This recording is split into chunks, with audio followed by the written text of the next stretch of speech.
Vieš o tom, že si môžeš vytvoriť vlastnú aplikáciu bez toho, aby si písal kód? A tomuto sa hovorí vibe coding.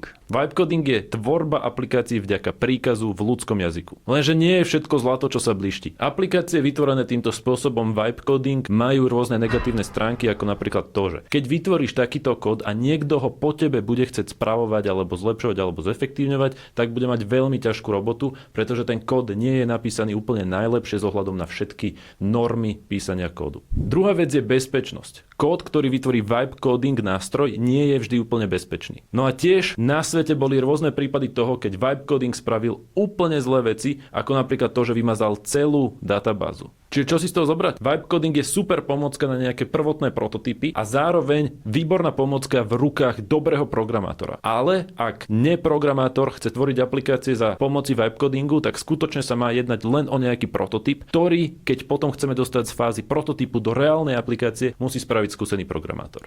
Bude veľmi zaujímavé sledovať, kam sa tento vibe coding dostane napríklad tak za rok. Otázkou je, ako sa tomu prispôsobíš.